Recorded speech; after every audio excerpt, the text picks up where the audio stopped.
Cada día se fabrican más de 2 millones de espejos. Pero ¿qué tal si te digo que detrás del espejo en tu baño hay un secreto de 460 años? En la mina más profunda de México, a 400 metros bajo tierra, en calor infernal y humedad extrema, extraen el metal que luego se vuelve algo que ves cada día. En 4 siglos, excavaron 600 kilómetros de túneles aquí, la distancia de Monterrey a Mérida, pero bajo tierra. Cada día los explosivos destrozan 7.000 toneladas de roca, el peso de 50 ballenas azules. La temperatura de fundición alcanza 1700 grados, más caliente que lava de volcán. Pero lo más impactante es lo que pasa después con el metal líquido.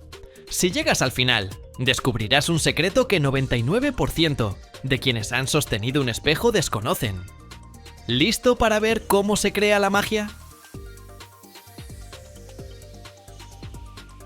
En México, que produce más plata que cualquier país con el 20% de la oferta mundial, está la mina de plata más grande del mundo en zona árida. Desde que empezaron las excavaciones en 1566, en la mina de Proaño se extrajeron 30.000 toneladas de plata. Incluso tras tantos años, la mina produce más de 1 millón de kilos de plata al año. Los mineros buscan acantita, mineral gris oscuro, en esta mina a 400 metros de profundidad. Para completar el proceso complejo y peligroso de extraer acantita, los trabajadores hacen un viaje agotador a los puntos de extracción. Las condiciones extremas de calor y humedad, los túneles mojados, hacen el trabajo muy duro. A lo largo de 15 kilómetros, a distintas profundidades, están los yacimientos de plata. Para extraer continuamente el mineral, los trabajadores abren nuevos túneles de 3.000 metros cada mes. Para perforar estos pasajes en la roca, usan una máquina enorme con cabeza cortadora giratoria gigante. En 400 años, excavaron unos 600 kilómetros de túneles. Para minimizar el peligro de derrumbe y aumentar la producción, explosivos potentes están colocados estratégicamente en ángulos específicos para fragmentar la roca. Antes de colocar explosivos, un dispositivo láser de alta precisión inspecciona el área. Tras determinar los mejores puntos, perforan una secuencia de agujeros de 115 milímetros de ancho y de 25 a 32 metros de profundidad. Cada agujero se llena con químicos explosivos y el área se evacúa por seguridad. Con cálculos precisos, extraen muchas toneladas sin provocar derrumbe. Diariamente extraen 7.000 toneladas de roca. Las tolvas llevan la roca a trenes subterráneos, que la transportan al punto central. Luego la roca sube a superficie con cargadores. El siguiente paso es transportar la roca a la trituradora. Una cinta masiva la lleva a la planta. En tambores gigantes hay enormes bolas de acero que muelen la roca en arena fina. Luego mezclan un reactivo con la roca molida, químico especializado. Por la reacción con el reactivo, el mineral de plata se vuelve hidrofóbico. Al final, obtienen una combinación 30 veces más concentrada. Esta mezcla viaja 300 kilómetros a la planta METMEX, aunque la plata en ella es solo 2%. Entre plantas similares, METMEX ocupa 4º lugar mundial y primero en Latinoamérica. Anualmente producen más de 2.300.000 kilos de plata. La fundición empieza calentando el mineral a más de 800 grados en la refinería. La oxidación de otros metales en el mineral, como el plomo, a esa temperatura alta, permite separarlos de la plata. Las impurezas se evaporan cuando calientan la mezcla una y otra vez. Como la plata no reacciona con oxígeno, el metal fundido es 99% plata pura y 1% oro. Para separar la plata del oro, vierten el metal fundido sobre placas que sumergen en solución de nitrato de plata. Al agregar electricidad, la plata va a la placa negativa y el oro queda en la placa positiva. El fabricante de espejos recibe la plata tras purificarla hasta estado suficientemente puro. El vidrio es el primer paso para crear espejos y la arena de cuarzo es el elemento clave para hacer vidrio. La arena debe tener alto contenido de sílice y no tener arcilla, polvo u óxidos metálicos. Para facilitar el proceso, usan carbonato de sodio como fundente, que baja la temperatura de fusión de la arena. El vidrio se vuelve más resistente y duradero si agregan piedra caliza. Cuando las proporciones están ajustadas, las ponen en un horno que soporta temperaturas muy altas. El vidrio, líquido espeso, se forma al calentar la mezcla a más de 1700 grados en el horno. 15 toneladas de este vidrio se transforman en el crisol en su forma final. El vidrio sale del horno tras fundirse completamente y eliminar impurezas. El equipo de moldeo se enfría con agua para evitar roturas, cuando el vidrio fundido se vierte continuamente. El vidrio se enfría gradualmente al salir del baño de enfriamiento, con temperatura inicial de 600 grados, para eliminar tensión interna y reducir probabilidad de fractura o deformación. Según tamaño y grosor del vidrio, este proceso puede tomar varias horas o días. La siguiente etapa es corte e inspección del vidrio. Primero cortan el vidrio verticalmente con rodillo de carburo de tungsteno. Luego separan en tiras para la siguiente etapa. Las cuchillas recortan bordes de las láminas mientras se mueven en cinta. Los recortes caen en canal para reciclar. Tras transferir cuidadosamente las láminas a control, las colocan verticalmente para inspección. Los inspectores examinan cada lámina bajo lámparas fluorescentes, buscando defectos, burbujas, inclusiones, rayones, manchas, etc. Aquí identifican defectos que afectan calidad y apariencia del vidrio. El fabricante de espejos recibe el vidrio empaquetado cuando pasa inspección. En la fábrica de espejos, aplican capa delgada de plata sobre un lado de las láminas de vidrio, volviéndolas espejos. Para obtener nitrato de plata, primero disuelven plata sólida en ácido nítrico. Tras bajar las láminas de camiones, hacen limpieza exhaustiva para eliminar todo rastro de polvo, suciedad, aceite y contaminantes. Rocían sobre el vidrio capa fina de óxido de cerio, polvo de minerales de tierras raras y agua. Tras esto, aceites y contaminantes se desprenden de las superficies, dándoles brillo. Lavar cada panel así toma aproximadamente 1 minuto. El siguiente paso es usar agua desmineralizada caliente a alta presión para enjuagar el vidrio y eliminar residuos de contaminantes. Para garantizar seguridad de metales que aplicarán después, usan agua desmineralizada. Para que la plata se adhiera bien al vidrio, el primer metal a aplicar es estaño líquido. El uso de estaño como base es necesario, pues la plata no forma enlaces directos con vidrio. Cuando la plata líquida toca el estaño sólido, se solidifica gracias a activador químico, incluido en la mezcla. Con esta técnica, usan aproximadamente 700 miligramos de plata por metro cuadrado. Para convertir la plata en forma metálica, rocían químico reductor sobre la superficie. El recubrimiento de plata transforma el vidrio transparente en espejo cuando solidifica y enfría. Enjuagan y eliminan el exceso de plata. Para obtener el grosor deseado de capa reflectante, que varía según requisitos del producto y reflexión necesaria, controlan cuidadosamente la cantidad de plata aplicada. El recubrimiento de plata está protegido por 2 capas de pintura en la parte posterior del espejo. Las 2 capas dan protección adicional tras que el recubrimiento de cobre previene el deslustre. Eliminan hasta la última gota de cobre. Después, secan el panel en secador a 71 grados durante 75 segundos, eliminando humedad restante de la superficie. En la siguiente etapa, el panel pasa por cortina de pintura, máquina que recubre continuamente la cinta con pintura, para proteger la capa de plata de daños y corrosión. El lado del cobre debe estar hacia arriba. El recubrimiento se cubre y protege de influencias externas por capa de pintura, generalmente gris, que da opacidad. Finalmente, hornean el espejo pintado a 99 grados, exactamente 1 minuto 45 segundos, tiempo en que la pintura seca. Siguiente paso es aplicar segunda capa de pintura, esta vez de otro tono. Tiempo de secado de esta capa es el doble que la primera, a 118 grados. Para eliminar residuos de metal del espejo, usan baño de ácido. Luego voltean el espejo a posición vertical para que en inspección eliminen todos los defectos, incluidas burbujas. Luego dan forma y tamaño a los paneles de espejo según especificaciones con máquina de corte controlada por computadora. Para pulir el espejo, usan disco de metal de carburo resistente. Para hacer espejo esférico, la máquina dibuja cuadrados en el panel con herramientas especiales. Luego usa estos cuadrados para trazar círculos. Los trabajadores primero dividen cuadrados y luego pasan a círculos. Los espejos se empaquetan con especial cuidado para garantizar su preservación durante transporte y manejo tras completar corte y pulido.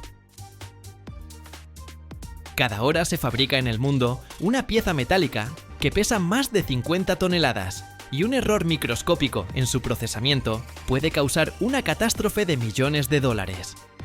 Imagina un cigüeñal tan largo como un autobús que debe resistir 1000 millones de ciclos de carga explosiva. O un bloque de cilindros donde un error del grosor de un cabello humano significa el rechazo total del gigante de varias toneladas. Pero aquí está el secreto. ¿Cómo logran los ingenieros precisión micrométrica al procesar piezas que pesan más que un tanque? ¿Qué pasa en esa sala secreta de control de calidad donde la computadora mide miles de puntos y puede detener todo el proceso? Y lo más importante, quédate hasta el final, porque te mostraré la operación final, donde una pequeña falla convierte meses de trabajo en chatarra. Esta es una producción donde cada milímetro es cuestión de vida o muerte del motor. ¿Listo para mirar adentro?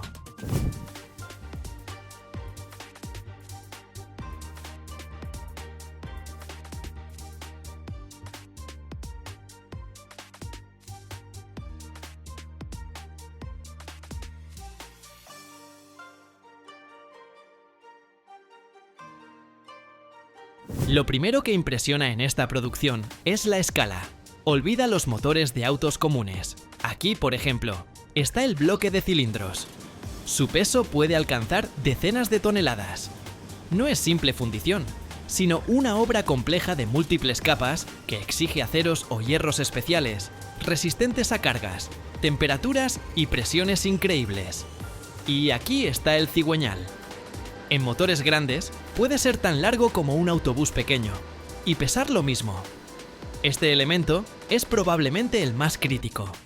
Debe resistir la fuerza explosiva de la combustión, transformándola en movimiento rotativo. Sus piezas brutas llegan a menudo como poderosas forjas donde cada kilo de metal ya tiene su historia.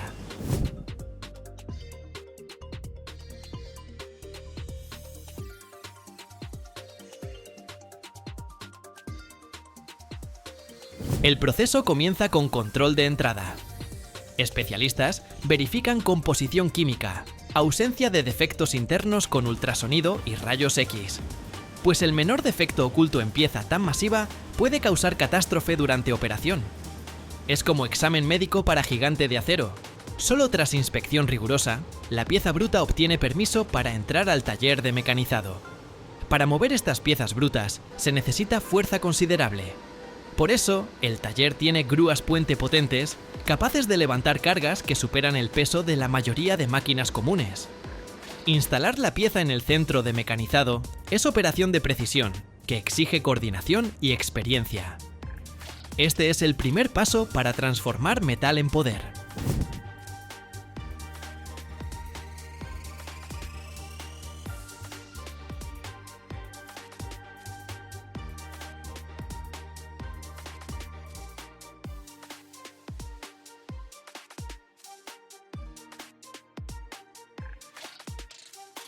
Ahora pasamos al corazón del taller, la zona de procesamiento del bloque. Aquí domina el mecanizado multieje. Ante ti está el centro de fresado portal. Parece más una casa pequeña que una máquina. Sus husillos con insertos de corte superduros pueden remover hasta varios cientos de kilos de metal por hora. Primera operación es desbaste. Meta: remover excesos, eliminar defectos superficiales de fundición y dar geometría básica a la pieza. Aquí la velocidad y agresividad de corte impresionan. Los flujos de viruta caliente muestran cuánta energía se gasta en esta transformación. Pero la verdadera magia empieza después, en la fase de acabado. ¿Recuerdas que hablamos de precisión? Para motores diésel es crítica la geometría perfecta de cilindros. Esto se logra mediante mandrinado y bruñido.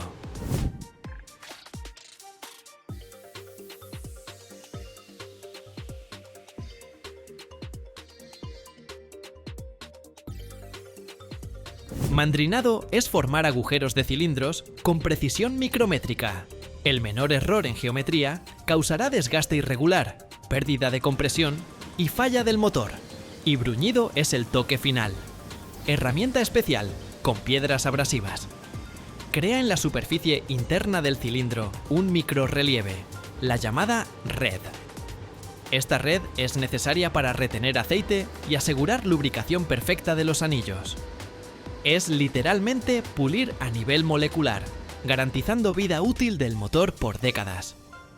Estas máquinas trabajan bajo estricto control térmico.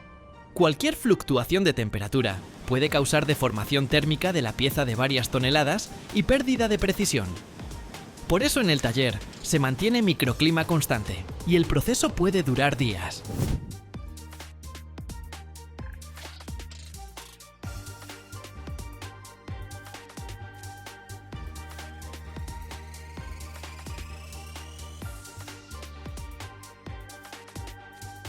Ante nosotros está el siguiente héroe, el cigüeñal. Este elemento trabaja bajo las condiciones más exigentes. Debe tener no solo resistencia colosal, sino también balance perfecto. Su fabricación es una obra maestra de ingeniería. Inicio: procesamiento preliminar de muñones. En tornos fresadores especializados con control numérico se forman muñones de biela y principales. Dado el peso y longitud del cigüeñal, aquí se usan sistemas únicos de soporte que previenen flexión y vibración durante mecanizado. Etapa clave es el rectificado. Los muñones deben tener rugosidad mínima, pues en ellos ocurre fricción con rodamientos. Cuanto más lisa la superficie, menor fricción y mayor vida útil del motor. Para esto se usan rectificadoras cilíndricas con sensores de alta sensibilidad.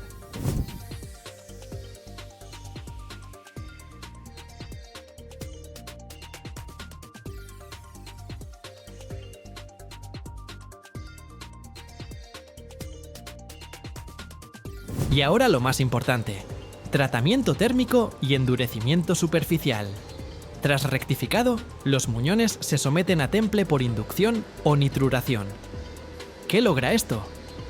Crea en la superficie del muñón una capa superdura resistente al desgaste, manteniendo ductilidad y resistencia del núcleo. Esto es necesario para que el cigüeñal resista miles de millones de ciclos de carga. Es como armadura para la parte más importante del motor. Etapa final es el balanceo. Dada la masa colosal, incluso pequeño desbalance puede destruir el motor. Por eso cada cigüeñal pasa por balanceo dinámico. Si la máquina detecta desviación, pesos especiales u orificios se agregan o remueven en las partes del volante hasta que el cigüeñal quede perfectamente balanceado. Es como afinar un violín, solo que, en vez de música, obtenemos armonía de rotación y potencia.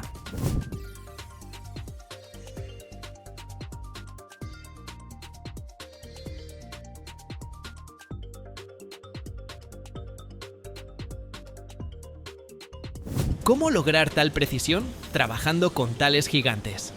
La respuesta está en la herramienta y control de calidad. La herramienta misma es producto de alta tecnología. Cada buril, cada fresa, tiene insertos de carburos duros o hasta diamantes sintéticos. Deben resistir temperaturas colosales y presión de corte.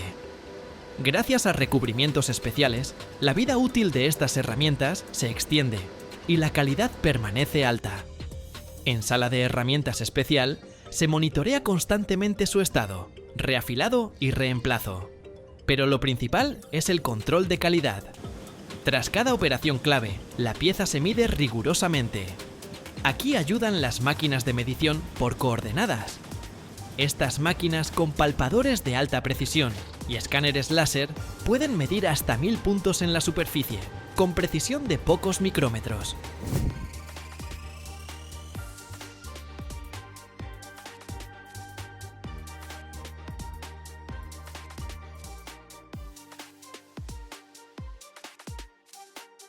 Crean mapa tridimensional de la pieza y lo comparan con modelo computarizado perfecto.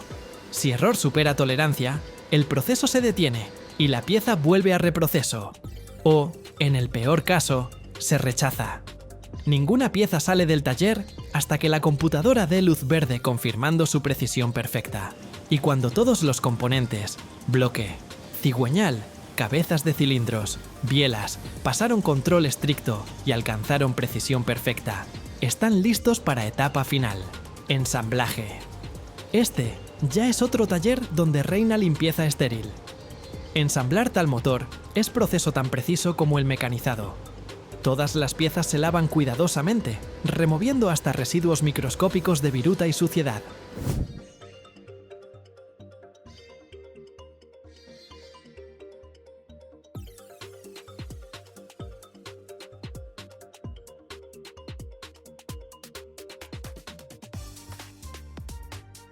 Especialistas usan llaves dinamométricas para apretar miles de pernos con torque claramente definido.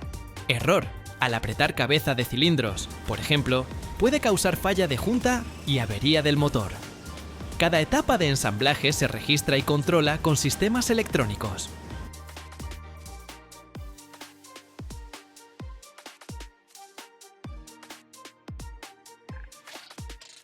Cada año, en el mundo, desaparecen casi 1.000 millones de neumáticos. Se pudren en vertederos, arden, contaminan el aire, se convierten en focos de enfermedades. Pero una mujer de Nigeria se atrevió a hacer lo imposible: convertir la basura en beneficios y en un futuro. Su fábrica, Free Recycle, hoy da una segunda vida a 1 millón de neumáticos, creando con ellos coloridos parques infantiles, baldosas y carreteras. ¿Cómo un simple montón de suciedad se convierte en un material de construcción? ¿Y por qué esta historia puede cambiar todo el mundo del reciclaje de residuos? Mira hasta el final. El secreto realmente vale la pena. La empresa Free Recycle fue fundada por Ifedolapo Runsewe en 2018. En las instalaciones de la empresa se almacenan más de 1 millón de neumáticos. Sin embargo, esto es solo una pequeña parte del problema. Cada año, la gente desecha casi 1.000 millones de neumáticos. En la mayoría de los países, simplemente se acumulan en los vertederos, porque su reciclaje es costoso y complicado. Estos montones pueden contribuir a la propagación de la malaria en Nigeria, ya que en los neumáticos se acumula agua estancada, que sirve como lugar de cría para los mosquitos. En Lagos y sus alrededores, la metrópolis más grande de Nigeria, se concentra más de la mitad de todos los coches del país. Es muy probable que los neumáticos viejos acaben en manos de un mecánico de carretera como Samuel. Él guarda todos los neumáticos que no puede reparar y los vende a la empresa Free Recycle. Por cada neumático recogido, Samuel y otros dueños de talleres reciben aproximadamente 30 céntimos. La carga de hoy se almacenará en el aparcamiento detrás de la fábrica de 2,5 acres de Free Recycle. Nadie pensó que Ifedolapo podría convertir un montón de neumáticos en dinero cuando estaba a punto de abrir la empresa. Otros la consideraban loca. Sin embargo, ahora tiene más de 100 empleados, y la empresa recibe solo 16 céntimos por cada neumático reciclado. En octubre de 2022 se recicló el primer neumático. La primera tarea es extraer los alambres de acero incrustados en el caucho. El desbarbador es una máquina que quita las pestañas en unos 20 segundos y fue una de sus primeras inversiones. Luego, los neumáticos pasan por una trituradora que los divide en 4 o 5 piezas manejables. Cada hora, la empresa procesa alrededor de 150 neumáticos de coche. Sin embargo, los neumáticos son difíciles de reciclar por las mismas razones que los hacen resistentes. La trituradora de neumáticos de la empresa, en las afueras de Lagos, desgarra los neumáticos en pedazos. En los tambores se muelen en trozos aún más pequeños. Los restos son rastrillados por los trabajadores hacia una criba vibratoria, y grandes aspiradoras limpian el aire del polvo de caucho. Los fragmentos pequeños, de no más de 5 milímetros, caen a través de la criba, mientras que los más grandes vuelven al proceso y se someten a una nueva trituración. Los fragmentos metálicos restantes son extraídos por imanes. Estas son las fibras de refuerzo, a menudo compuestas de nylon, plástico u otro material sintético. Ahora solo queda el caucho. La última criba vibratoria los separa en dos tamaños: un granulado de 3 a 5 milímetros, que es lo suficientemente resistente para ser utilizado como material de carretera, y un polvo, que proporciona una sensación más suave, adecuada para parques infantiles y deportivos. El granulado de caucho gira en mezcladoras calientes. Para mantenerlo todo unido, se utiliza un aglutinante de poliuretano. Encontrar la proporción ideal que funcionara en el clima tropical de sabana de Nigeria llevó mucho tiempo. Lo que puede funcionar, digamos, en Europa, puede no funcionar aquí en términos de combinación o receta. Todo lo que tienes que hacer es averiguar qué funciona mejor. El color se cambia con colorantes. La mezcla de color se añade primero al molde en una capa delgada. Luego, el resto del ladrillo se llena con una mezcla de caucho sin colorear, lo que reduce el costo de producción. Después de eso, se prensa a mano y se coloca en bandejas. Luego se seca en un horno durante 8 horas. Debido al inestable sistema de suministro eléctrico de Nigeria, la empresa se ve obligada a generar la mayor parte de la energía que consume.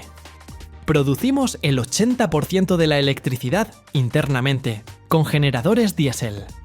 Las baldosas secas son extraídas de los moldes por los trabajadores. En un día, producen casi suficientes piezas para cubrir una pista de tenis entera. De cada neumático, se obtienen unos 25 ladrillos de goma con forma de hueso de perro. Ahora están listos para ser enviados.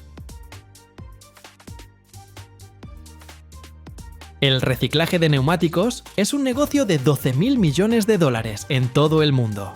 La mayoría de ellos se reciclan, y muchos se queman para obtener energía en Estados Unidos, Europa y Japón. El combustible derivado de neumáticos arde más limpio que el carbón y es más barato que el gas natural.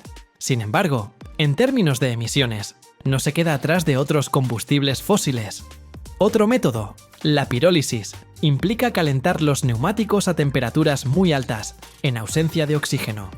Los defensores de este método afirman que es la forma más ecológica de reciclar materiales, pero los altos costos de energía conllevan una baja rentabilidad del negocio. Un tercio de los neumáticos reciclados en Estados Unidos se utiliza como mantillo para jardines o como nuevo pavimento para parques infantiles y edificios residenciales.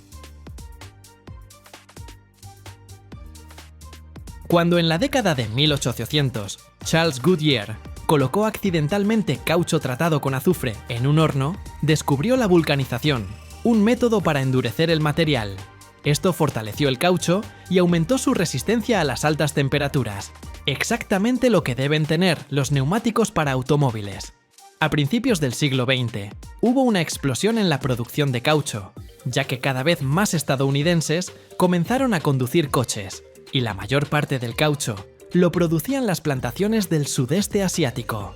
Después de eso, los aliados necesitaron mucho caucho para la producción de camiones, coches y aviones utilizados en la Segunda Guerra Mundial. El caucho sintético fue creado como resultado de la necesidad de Estados Unidos de que sus principales productores encontraran otras fuentes. Para aumentar la durabilidad, los neumáticos modernos se fabrican con una combinación de caucho sintético y natural, reforzado con fibras de plástico y metal. Sin embargo, a pesar de su durabilidad, tarde o temprano se desgastan, y el caucho viejo se acumula rápidamente. A finales del siglo XX, en los Estados Unidos se habían acumulado más de 1.000 millones de neumáticos viejos. Son capaces de flotar prácticamente a la superficie de los vertederos, filtrar venenos y retener gases como el metano. Además, arden con mucha facilidad. En Colorado, en 1987, se incendiaron unos 30 acres de neumáticos. Su extinción tardó más de una semana, y este evento aumentó la conciencia sobre este tipo de basura en todo el país. Unos años más tarde, se aprobó en todos los estados, excepto en dos, una legislación que apoyaba la aparición de un nuevo negocio de reciclaje de neumáticos. Para 2021, Estados Unidos había reducido la cantidad de neumáticos almacenados a 50 millones. Actualmente, un tercio de los neumáticos desechados en América se quema en fábricas de papel y hornos de cemento, y otro tercio se recicla en revestimientos de caucho, como el césped artificial. Menos del 20% de esta cantidad acaba en los vertederos. Sin embargo, los residuos de neumáticos se están convirtiendo en un problema cada vez más grave en los países en desarrollo, como Nigeria. En las clasificaciones mundiales de sostenibilidad y reciclaje de residuos, este país se encuentra en el 10% inferior. Sin embargo, la empresa Free Recycle quiere cambiar esta situación. En Lagos, las baldosas para parques infantiles, como esta en una escuela internacional, son el producto más vendido de la empresa Free Recycle. Quedamos satisfechos con su servicio. El producto funciona bien. Los niños pueden saltar con gusto sobre el caucho grueso, que también simplifica la ampliación y la reparación. Simplemente lo sacas y lo reemplazas cuando añades nuevas estructuras o servicios. Free Recycle quiere cerrar todos los vertederos de neumáticos en Nigeria, pero por ahora el flujo de basura aumenta constantemente. Y esta no es la única preocupación de Ifedolapo. México han creado una tecnología que convierte los huesos de aguacate en un bioplástico que se descompone en solo 240 días, mientras que el plástico convencional vive más de 400 años. ¿Cómo? A partir de residuos alimentarios, nace un nuevo material del futuro que ya se suministra a 11 países del mundo. Mira hasta el final y verás cómo un simple hueso puede revolucionar toda una industria. Una de las primeras preguntas que surgen al fabricar bioplástico a partir de huesos de aguacate es: ¿de dónde sacar una cantidad tan increíble de huesos?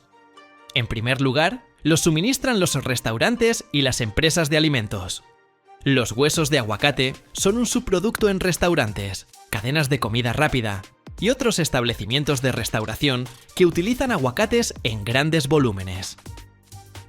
Esto es especialmente relevante en regiones donde el aguacate es un producto básico para preparar platos como el guacamole o las ensaladas. Las grandes empresas alimentarias a menudo tienen acuerdos con los procesadores para la recolección de los huesos. Además, los huesos de aguacate son suministrados por los mercados de agricultores y las plantas de procesamiento. El aguacate se utiliza activamente en la industria alimentaria para la producción de aceite, pastas o zumos. En estas empresas, los huesos a menudo quedan en grandes volúmenes como residuos. Estos residuos se pueden utilizar eficazmente para su posterior procesamiento en bioplástico. Y para terminar, la materia prima también proviene de las plantaciones de aguacate. En los países productores de aguacate, México, Chile, Perú, etc., hay acceso a enormes cantidades de materia prima, lo que permite a las empresas crear fuentes constantes para la obtención de los huesos. Después de la recolección, los huesos de aguacate se transportan a las plantas de procesamiento, donde comienza su tratamiento. La primera etapa incluye la preparación de la materia prima para su uso posterior. Primero, se limpia la materia prima. Los huesos de aguacate a menudo contienen restos de pulpa que deben eliminarse. Para ello, se utilizan máquinas de lavado especiales. Los huesos se colocan en grandes tanques con agua, donde, con la ayuda de cepillos giratorios o limpiadores ultrasónicos, se eliminan los restos de la fruta. Después de la limpieza, los huesos deben secarse, ya que para el procesamiento es importante que la materia prima esté seca. El secado generalmente se realiza en cámaras de secado industriales, donde se utilizan ventiladores y corrientes de aire caliente para una evaporación uniforme de la humedad. Esto es necesario para preparar los huesos para su posterior trituración. Los huesos de aguacate son bastante duros, por lo que para su procesamiento se necesita equipo especializado. La etapa principal de preparación es la trituración. Para ello, se utilizan trituradoras industriales. Los huesos de aguacate se introducen en las trituradoras, donde se muelen en partículas finas. Las máquinas para esta etapa están equipadas con potentes cuchillas o martillos que convierten los huesos en polvo o en un granulado fino.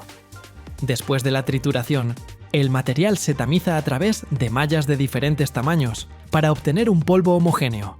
Esto es importante para asegurar una mezcla uniforme posterior durante el proceso de fabricación del bioplástico.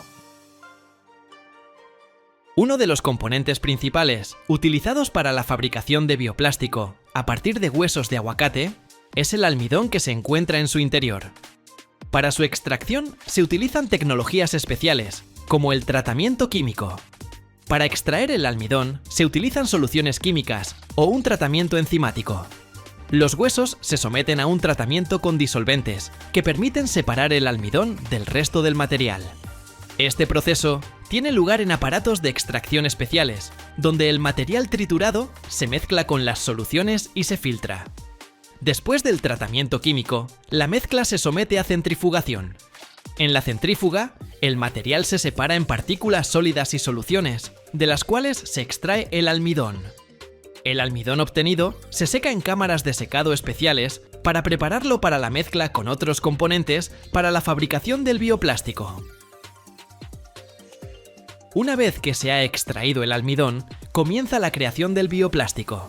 Este proceso es multicomponente e incluye la mezcla de diferentes materiales biológicos y aditivos para dar al producto final las propiedades deseadas. Al almidón de los huesos de aguacate se le añaden otros componentes naturales, como aceites vegetales, fibras o plastificantes naturales. La mezcla se realiza en mezcladores industriales que aseguran una combinación uniforme de todos los ingredientes. En esta etapa también se añaden colorantes y otros modificadores que afectan el color y la textura del material final. Después de la mezcla, la composición resultante pasa por un proceso de extrusión. Los extrusores son máquinas especiales que bajo alta presión y temperatura expulsan el material a través de moldes, dándole la forma y densidad necesarias. Durante la extrusión, tiene lugar un tratamiento térmico del bioplástico, lo que le permite adquirir sus propiedades finales, como la resistencia y la flexibilidad. Después de la extrusión, el bioplástico generalmente se corta en pequeños gránulos. Esto se hace para facilitar el transporte y su uso posterior en la fabricación de envases de plástico. Los gránulos se funden fácilmente y pueden ser utilizados en diferentes tipos de moldeo. La última etapa es la transformación del bioplástico en productos terminados, como recipientes de plástico, botellas o envases. Este proceso también incluye varias etapas de procesamiento, en particular el moldeo por inyección. Este es el método principal de producción de artículos de plástico, a partir de bioplástico. Los gránulos de bioplástico se cargan en una máquina donde se funden y se inyectan en moldes especiales a alta presión. Una parte importante de este proceso son las máquinas de moldeo por inyección, que controlan la temperatura y la presión durante el moldeo. Después del enfriamiento, el plástico adquiere la forma necesaria. Algunos tipos de envases de plástico pueden fabricarse mediante termoformado. En este proceso, las láminas de bioplástico se calientan a una cierta temperatura y luego se presionan contra un molde mediante vacío, creando un recipiente u otro envase. Para la fabricación de botellas, recipientes u otros envases huecos. Después del enfriamiento, el producto resultante adquiere su forma y dimensiones finales. Para crear láminas planas de bioplástico, que luego se pueden convertir en materiales de embalaje, se utiliza la extrusión de láminas. Las láminas pueden ser cortadas o estampadas para obtener diferentes formas, como tapas, cajas o bolsas. Después del moldeo, los productos de bioplástico se enfrían para que se endurezcan y adquieran su resistencia final. El enfriamiento puede realizarse mediante ventiladores o cámaras especiales con temperatura controlada. En esta etapa, los productos deben estar completamente enfriados para evitar la deformación durante el almacenamiento o el transporte. Si después del moldeo quedan excesos de material, se eliminan con cuchillos especiales o máquinas de recorte automáticas. El lijado puede utilizarse para crear bordes o superficies lisas en el producto. Después de la fabricación, los productos de plástico pasan por varias etapas de control de calidad. Mediante pruebas mecánicas, se comprueba si los productos cumplen con los estándares de resistencia y flexibilidad necesarios. Por ejemplo, los recipientes se prueban para verificar su hermeticidad y evitar fugas, o las botellas se prueban para determinar su resistencia a la deformación bajo presión. ¿Se imaginan? Un envase, como por ejemplo un coche, pasa una prueba de choque. Este hecho, por alguna razón, me divierte. ¿Y a ustedes? Para las pruebas ópticas, se utilizan cámaras y sensores para la verificación automática de la calidad de las características externas de los productos, como la suavidad de la superficie, la presencia de defectos o irregularidades. Después del control de calidad, los productos se marcan, se empaquetan y se preparan para el transporte, es decir, en los productos se aplica información sobre el fabricante, la composición del material, el método de reciclaje y otros datos. Esto se hace con máquinas de marcado automatizadas que aplican etiquetas o grabado láser en la superficie del producto. A continuación, los productos se empaquetan en grandes cajas o palets para su posterior transporte a los almacenes o directamente a los clientes. El proceso de embalaje suele estar automatizado y se realiza en líneas de montaje. La producción de envases de plástico a partir de huesos de aguacate tiene una serie de ventajas ecológicas. Una de ellas es la biodegradabilidad. El bioplástico de los huesos de aguacate es completamente biodegradable, lo que significa que puede descomponerse en el entorno natural sin dañar el medio ambiente. Esto reduce significativamente la cantidad de residuos plásticos que se acumulan en los vertederos y en los océanos. Y además, a diferencia de los plásticos tradicionales, para cuya producción se utilizan derivados del petróleo, el bioplástico de aguacate se fabrica a partir de recursos renovables. Esto permite reducir la dependencia de los combustibles fósiles y disminuir la huella de carbono. El uso de los huesos de aguacate para la producción de bioplástico ayuda a reciclar residuos que de otro modo no tendrían valor. Esto permite reducir la cantidad de residuos alimentarios y utilizarlos para crear productos útiles. Parece que si los huesos de aguacate no se reciclaran tan bien, algunas localidades y países, quizás México, ya se habrían ahogado en ellos, dada su cantidad. Los cubiertos desechables de plástico, hechos con huesos de aguacate, se descomponen en 240 días, mientras que el plástico convencional tardará más de 400 años en descomponerse. El biopolímero de los huesos de aguacate puede adoptar cualquier forma. Actualmente, existe una planta de procesamiento, ubicada en México, que es proveedora de ecoplástico a 11 países del mundo. En un día, en dicha planta, se procesan 15 toneladas de huesos de aguacate. He oído que unos científicos crearon accidentalmente un material similar al plástico a partir de paja y hongos. Así que quizás nos esperen más historias interesantes en este canal. Suscríbanse. Cada año, en el mundo, se producen más de 1 millón de toneladas de mayonesa. Y parece que esta salsa es algo trivial. Pero detrás de su suave textura se esconde una ciencia de alta precisión, decenas de etapas tecnológicas y la verdadera magia de la emulsificación. Aquí, en una fábrica donde nacen más de 300 kilogramos de mayonesa cada día, veremos cómo, a partir de ingredientes simples, yemas de huevo, aceite, vinagre y especias, nace una leyenda culinaria.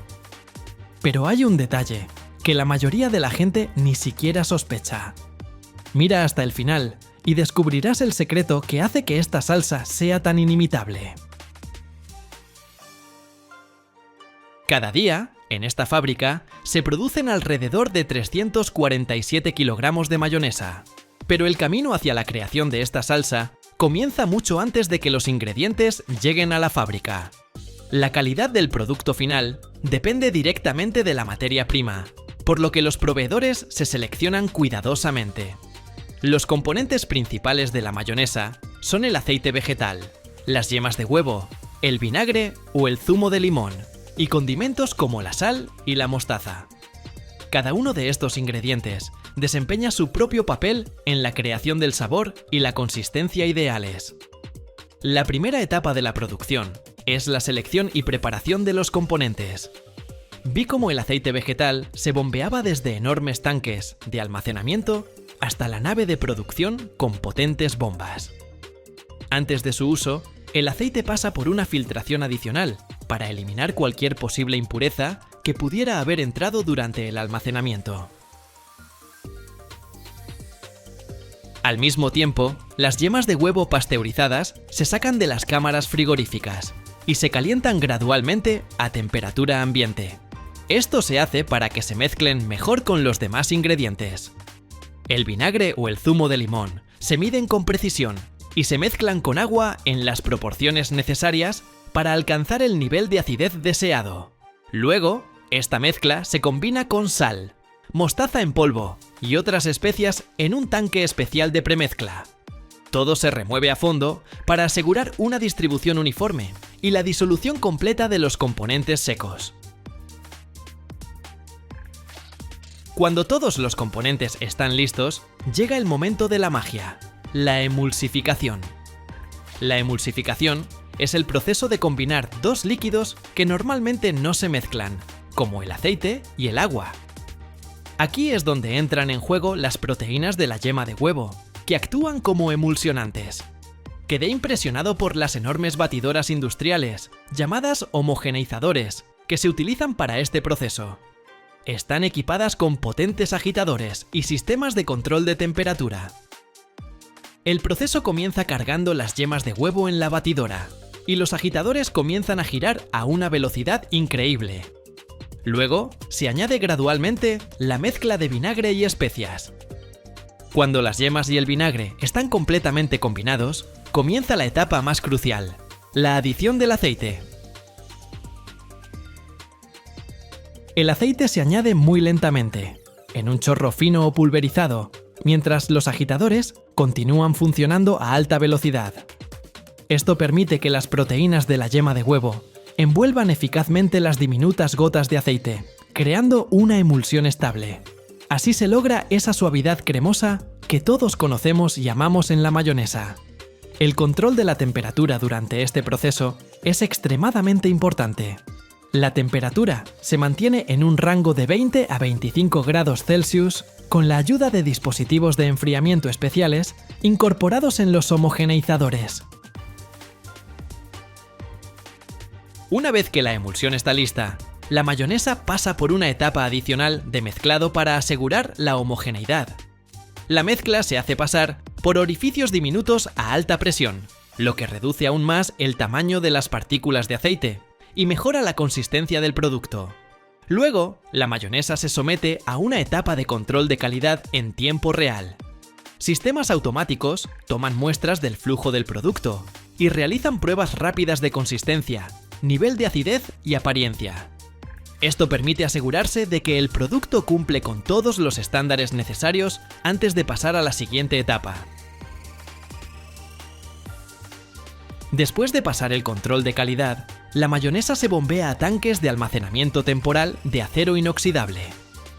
Aquí se pueden añadir ingredientes adicionales para crear diferentes variedades de mayonesa, con hierbas, especias u otros aromatizantes.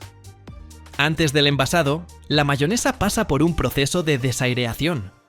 Las bolsas de aire no solo pueden estropear la apariencia del producto, sino también acelerar su deterioro debido a la oxidación.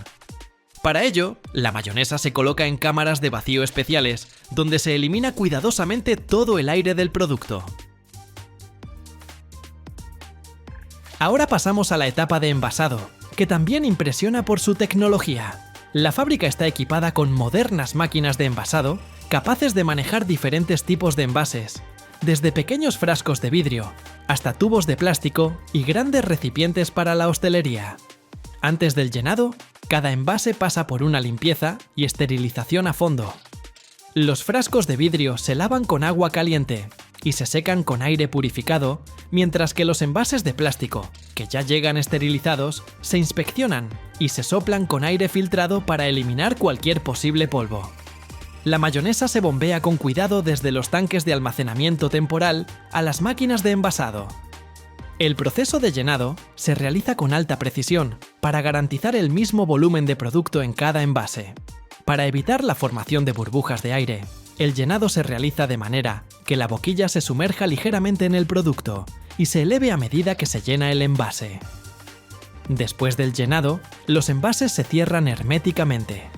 Para los frascos y los envases de plástico, esto significa colocar las tapas con un control preciso de la fuerza de apriete, para asegurar un sellado perfecto sin dañar el envase.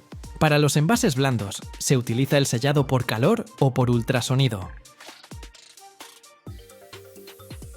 A continuación, los envases se dirigen a la etapa de etiquetado. Máquinas automáticas aplican cuidadosamente las etiquetas, asegurando una alineación precisa y la ausencia de defectos. Después de esto, cada envase pasa por un control de calidad visual final con la ayuda de cámaras de alta velocidad y sistemas de visión artificial. Esto permite asegurarse de que el producto cumple plenamente con los estándares antes de ser enviado al almacén y su posterior transporte. Al visitar la fábrica, también aprendí mucho sobre la historia de la mayonesa. Resulta que su historia se remonta al siglo XVIII en la isla de Menorca, en España. Según una de las leyendas, en 1756, durante la Guerra de los 7 Años, el duque francés de Richelieu, tras una victoria sobre los ingleses en Port Mahon, probó una salsa preparada por los lugareños. El cocinero del duque quedó tan impresionado que se llevó la receta a Francia, donde la salsa recibió el nombre de mahonesa en honor a la ciudad de Mahón. Otras fuentes afirman que la salsa ya existía en la cocina francesa y que su nombre provenía de la palabra moelleux, que significa yema de huevo. Sea como fuere, la mayonesa rápidamente ganó popularidad en Francia y luego en toda Europa. A principios del siglo XX, con el desarrollo de la industrialización, la mayonesa comenzó a producirse a escala industrial, lo que la hizo accesible para las masas y contribuyó a su difusión por todo el mundo. Cada año, en el mundo, se producen más de 100 toneladas de materiales, pero solo uno de ellos desafía las leyes de la física. No es metal ni plástico, es grafeno, un material más delgado que el ADN humano, pero 200 veces más resistente que el acero. Imagina, una sola capa de él podría soportar el peso de un elefante balanceándose en la punta de un lápiz. Es más ligero que el aire, transparente como el vidrio, y, al mismo tiempo, conduce la corriente mejor que el cobre. Pero lo más interesante es que todavía no conocemos los límites de sus posibilidades. Mira hasta el final. Descubrirás cómo algo casi invisible puede cambiar el futuro de toda la industria.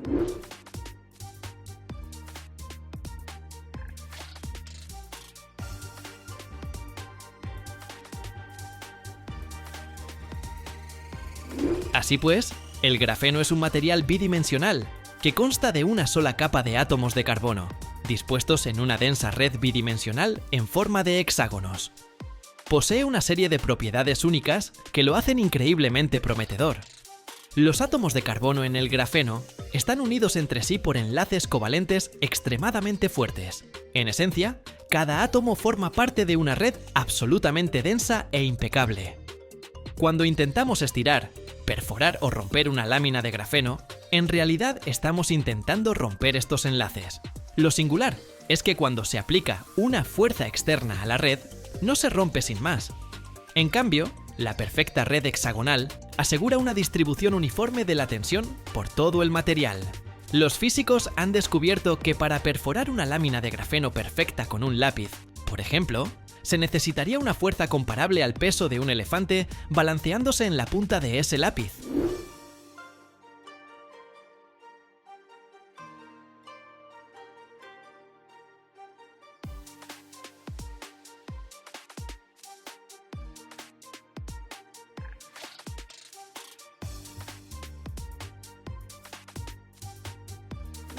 ¿Por qué hablamos precisamente de peso? Este es un punto críticamente importante.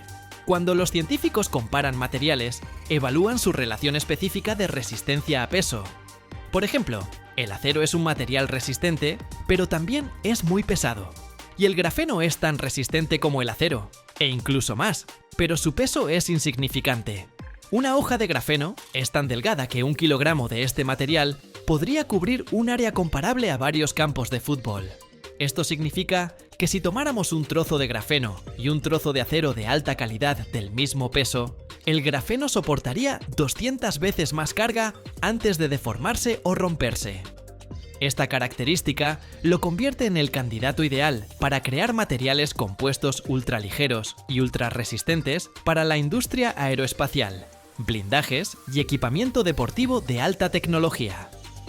Imagina que incluso la más mínima adición de grafeno a materiales comunes, como plásticos o resinas epoxi, puede transformarlos en algo completamente nuevo.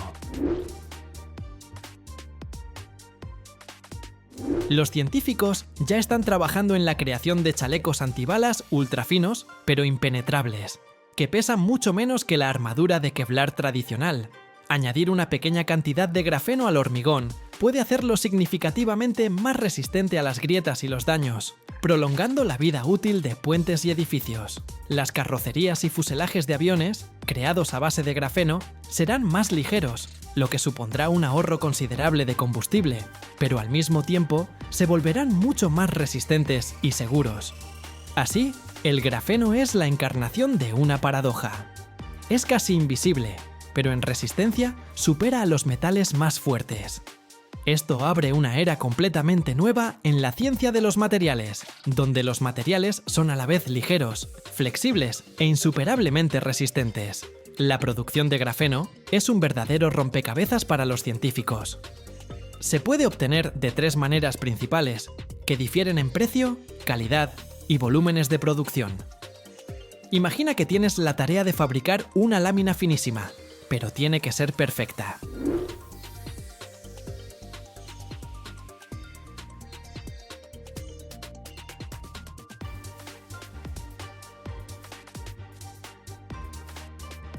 El primer método es la exfoliación mecánica. Es la forma en que se descubrió el grafeno. Aquí todo es simple. Tomamos grafito común, que es una pila de capas de carbono, e intentamos arrancar de él una sola capa. Los científicos literalmente usaron cinta adhesiva para arrancar capas repetidamente hasta que en la cinta quedaba esa misma capa monoatómica necesaria. Esto produce el grafeno más puro e ideal, un verdadero diamante para la investigación fundamental. Pero el problema es obvio. Este método es terriblemente lento, imposible de escalar, y solo es adecuado para laboratorios. El segundo enfoque es la exfoliación química. Se necesita cuando queremos obtener mucho grafeno, para añadirlo a baterías, plásticos o tintas. Aquí no jugamos con cinta adhesiva, sino que usamos artillería química pesada. El grafito se sumerge en ácidos y oxidantes muy fuertes, que penetran entre las capas de carbono y comienzan a separarlas. El resultado es una mezcla espesa.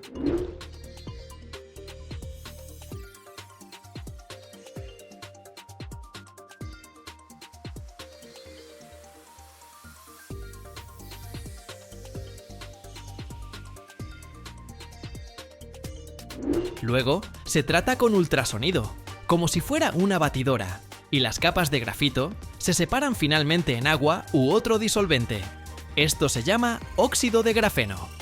Después de esto, el óxido de grafeno necesita ser reducido para que vuelva a conducir la electricidad. Este método es barato y produce grandes volúmenes, pero el producto final siempre tiene muchos defectos e impurezas. Es adecuado para compuestos, pero no para la electrónica sensible. El tercer y más prometedor método es la deposición química de vapor. Es la tecnología para crear lienzos de grafeno de alta calidad y gran tamaño, necesarios para pantallas táctiles o microchips. Aquí no arrancamos nada, sino que cultivamos el material desde cero. Se toma una fina lámina de metal, generalmente de cobre, y se calienta fuertemente, hasta 1000 grados Celsius. Luego, en el horno se introduce un gas que contiene carbono, por ejemplo, metano.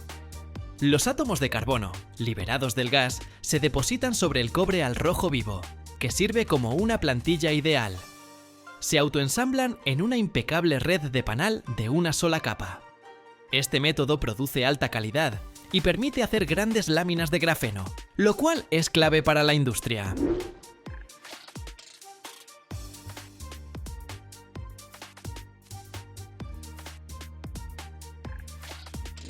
Lo más difícil después de esto es retirar con cuidado la película de grafeno de la base metálica y transferirla al material deseado, por ejemplo, a un plástico flexible, sin dañar la frágil estructura.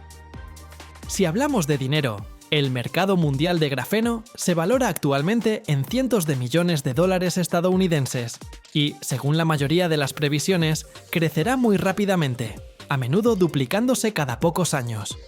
Los analistas esperan que para finales de la década, este mercado pueda superar los 1.000 millones de dólares. Esto demuestra que los inversores creen en la adopción masiva del grafeno. A diferencia de los productos básicos, el mercado del grafeno está muy segmentado por tipo y calidad. La mayor parte de la producción en peso es de óxido de grafeno reducido y escamas de grafeno. Se fabrican por el método químico y se utilizan para reforzar compuestos, recubrimientos y tintas. Son baratos, pero tienen muchos defectos. Es el llamado volumen barato.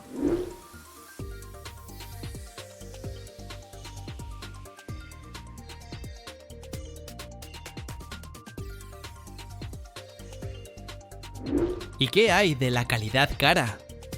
La menor parte en peso, pero la más cara en valor, es el grafeno puro de una sola capa en forma de películas. Se necesita para la electrónica de alta tecnología y es muy caro debido a la complejidad de su producción y transferencia.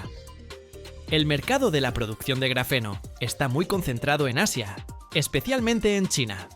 Las empresas chinas son líderes mundiales en la producción de grandes volúmenes de grafeno para baterías y supercondensadores, precisamente el que se hace por el método químico. Las empresas europeas y estadounidenses, por regla general, se centran en el desarrollo de formas de grafeno más tecnológicas y puras, es decir, películas para las industrias aeroespacial y electrónica.